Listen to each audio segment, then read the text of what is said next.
Hello, hello mga katigangers. First break manen. Salad latta. Ito yung salad of the day, coleslaw. Ito. Yung itlog natin nandiyan. Ito. Nagdagdag na ako ng tatlo na yung ko, yung cucumber ko. Kasi pwede lang kainin. Tinignan ko yung result ng lab ko. Ay talagang pasok na pasok sa bracket yung potassium ko na pinangangambahan ko. Kaya pwede nang kumain ng saging paminsan-minsan. At saka itong mga beets kasi matataas ang potassium yan. Ito, kaya ibig sabihin maganda yung maganda yung diet ko.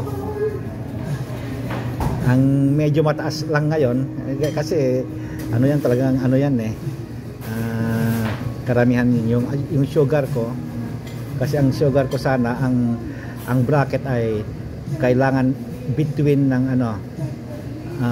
3.5 to 6 to 5.6, 3.5 to 5.6 sa yung A1C. Lumagpas ako ng konti, 5.9.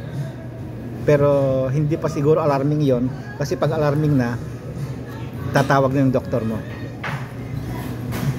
Ito yung panulak ko. Ito yung kakainin ko pa. Ito actually ito yung breakfast kanina pang breakfast ito kaya lang nagmamadali ako. Kaya ang kinuha ko yung oatmeal.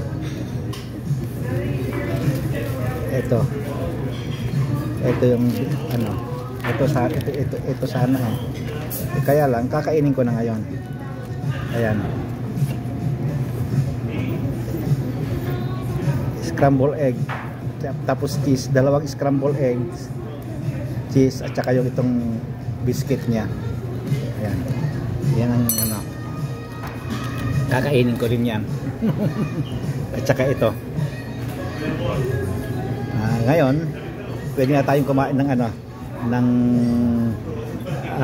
pakonti-konti saging at saka cucumber. Paminsan-minsan lang. Kasi tinitignan ko yung niya, graph niya, yung sa akin nung 2023 pala na mataas.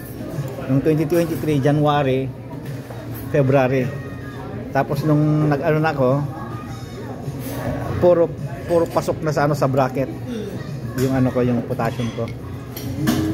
Akala ko yung pa rin ang concern ng doktor ko, ng primary doctor ko. Yung pala hindi na, kasi kontrolado since 2023, January 2023 to February, yun lang mataas. After that puro na inside bracket na. Kaya maganda yung itong diet ko. Pwede lang kumain ng paminsan-minsan ng saging. Kumakain naman ako paminsan-minsan lang. Okay. Ayan, ready na rin yan. Ready na rin yan, pwede na. Okay. Bye bye mga katigangers.